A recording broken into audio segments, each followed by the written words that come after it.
Takfiri savages are coming from foreign countries and coming in doing horrible things to the people of Syria. Organizing this tour and showing us the reality in Damascus and here in Latakia. The delegation of the International Peace Advocates say the Syrians represent the national sense. The delegation of the International Peace Advocates declared that they hope that Syria's neighboring states stop supporting violence so peace could prevail instead of terrorism.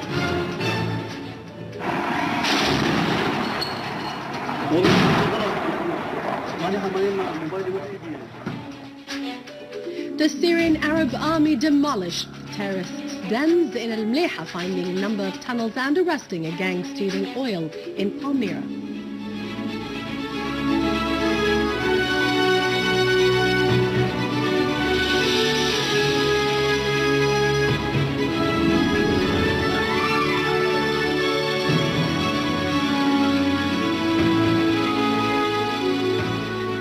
Good afternoon, welcome to our news bulletin. I'm Dania Nizam.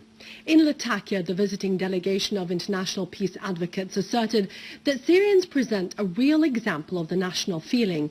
The international delegation also called on the governments of certain neighboring countries to stop supporting violence in Syria. A delegation of several nationalities in the world has come to Syria. The members are Iranian, British, American, Irish, Nigerian, Australian, Pakistani, German, Indian and Canadian. Their message is peace for Syria, and their main purpose of the trip is to convey the true image of what is really going on in Syria. This image, which has been prevented to reach to the public opinion, and it has been replaced by a false one that given to the world by politicized channels. Some of them are religious Takfiri extremist ones, while the others are delusive fake and bought by the enemies of Syria and its resistant line.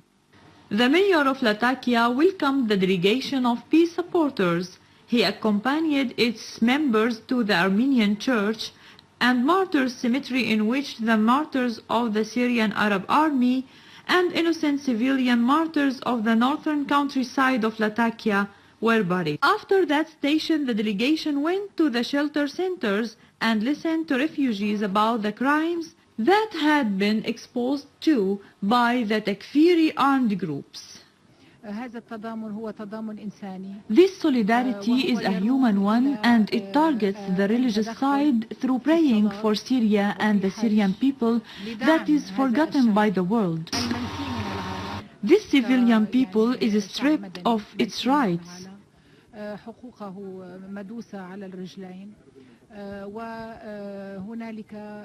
And there are new Berbers who enter Syria from all its boundaries.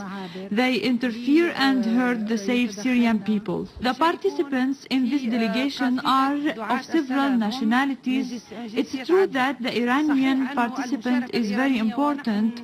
They are so careful about the Syrian people. We really appreciate their support. From different parts of the world, they come to say that peoples have feelings and love to the Syrian people.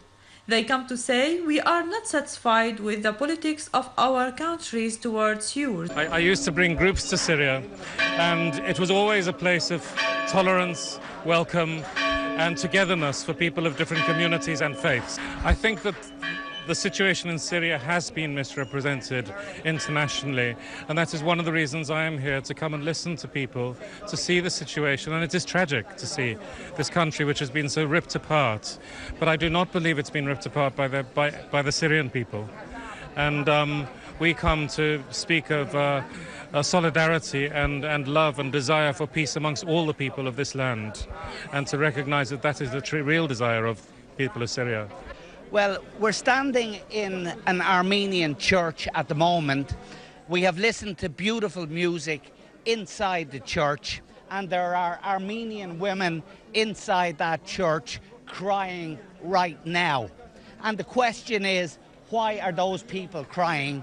And the answer is because these Takfiri savages are coming from foreign countries and coming in doing horrible things to the people of Syria that they're so horrible, I prefer not to discuss them too much. We are here to show that those people should not be crying, and the Armenian people and the rest of the people of Syria should be living in peace, and the Takfiri savages should go home. I sincerely say that what I've seen in a couple of days here in Syria, my mind has opened. And when I go back to my country, hopefully I'll give the message of peace to everybody back home. The purpose of this visit here is that we get first-hand information of what's going on in Syria, and how the situation is, how the refugees are living, how the people are living. I mean, I've been here a couple of times, so for me it's not the first time to see. I think I'm pretty much aware of the situation. It's very impressive to see all the people, to see the children, to see the refugees and how strongly they feel. It's clear they want to return home. And part of our reason for coming is to see the situation and go back home and demand our government to change its policy of supporting the terrorism. Coming here, we've been working in the Syria Solidarity Movement for over a year and a half. We organized the tour of North America by Mother Agnes Mariam, and we have a website that provides more accurate information, but coming and seeing it with our own eyes is very important, and so we are very thankful for the people who are organizing this tour and showing us the reality in Damascus and here in Latakia. You know that Syrian channels, national Syrian channels, are prevented from reaching the world. What do you see, or what do you say about this situation? Because we can't convey the image of the real situation in Syria. Yeah, you're absolutely right. There's a censorship, so the hypocrisy of the West is very clear. They talk about freedom and democracy, but they're censoring information from Syria. And even if you Google incidents that happen in Syria, the information provided by Syrian news agencies is blocked. We're censored. So that's why it's so important that we have people come here and then come back and tell our own, tell the public in the United States and Canada. In Damascus, the delegation from the International Peace Activists Group met Grand Mufti of the Republic, Ahmed Badruddin Hassoun, Minister of Tourism, Bashar, and Greek Catholic Patriarch Gregorius III Laham of Antioch and all the East. Grand Mufti Ahmed Badruddin Hassoun hailed the unity of the Syrian people, army and leadership after 3 years of the global unjust war against Syria. The Grand Mufti called on the delegation to convey the true image of what is going on in Syria to the whole world, which is still lying, as it sometimes says there is a sectarian war in Syria, and sometimes it says there is a revolution. Mufti Hassoun briefed the delegation on the fact that the terrorist groups came to Syria from 83 countries to kill the Syrians, destroy their homeland, taking their salaries from Arab and foreign countries. For his part, Minister of Tourism Bashar wondered about the world's silence towards the terrorists' attacks aimed at destroying the cultural heritage in Syria.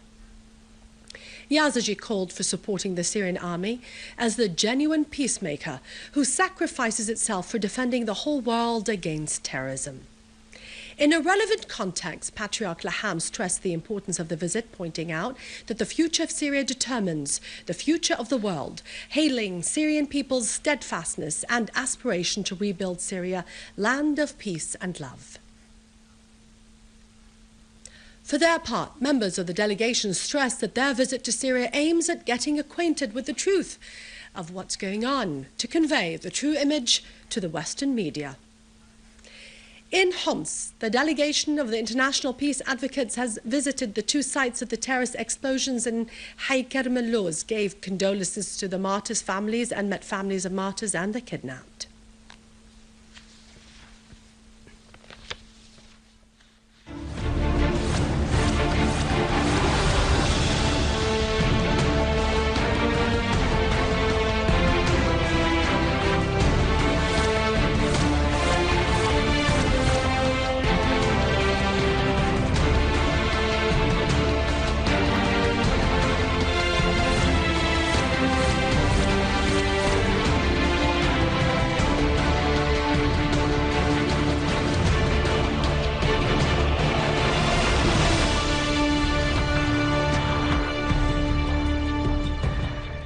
Syrian Arab army units killed many terrorists and injured others in al-Mleha of Damascus countryside.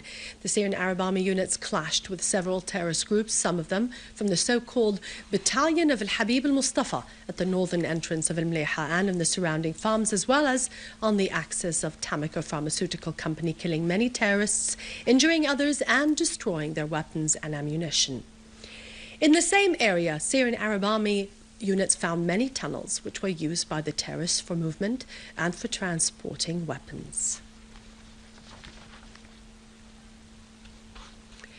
In Renkus, Syrian Arab army units maintained control on a series of eastern hills, including Tahonat al-Hawa, that overlook the valleys of Renkus and al-Qalamon of Damascus countryside.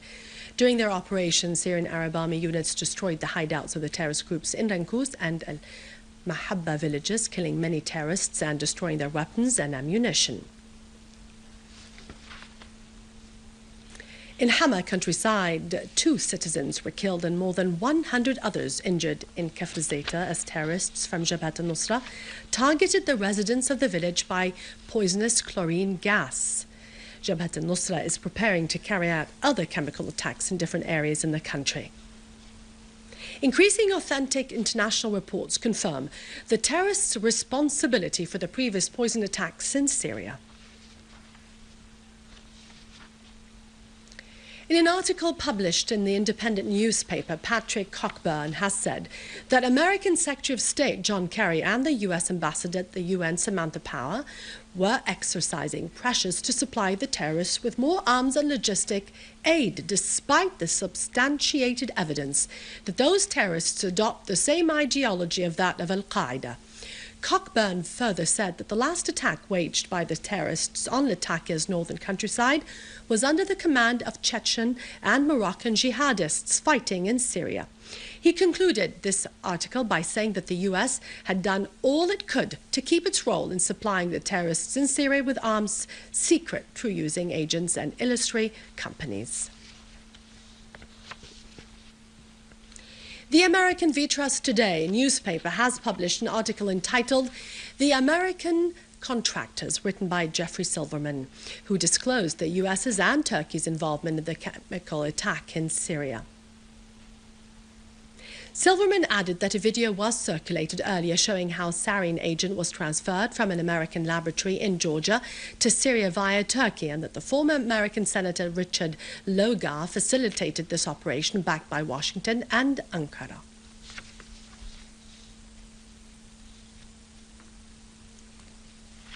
In Palmyra, in Homs countryside, the concerned bodies detained a terrorist group which was stealing the crude oil through a truck, then linking it to the main oil line between Palmyra and Homs.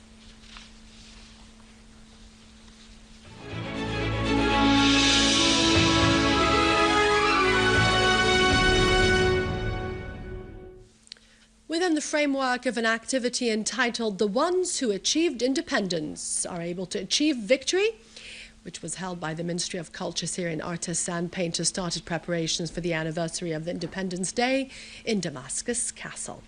The artists and the sculptors started their work in an art gathering which included oil paintings, carvings and sculptures depicting the steadfastness of the Syrians, their love for life and their sacrifices made for the sake of their beloved country.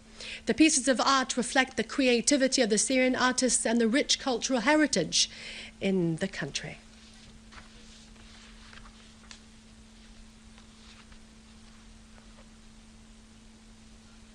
With this, we end the news for today. Thank you for watching. For more details about Syria and the region, you can always view this bulletin again on syriaonline.sy. It's over after the break to our latest and economic news with Vani. God bless you and long live Syria.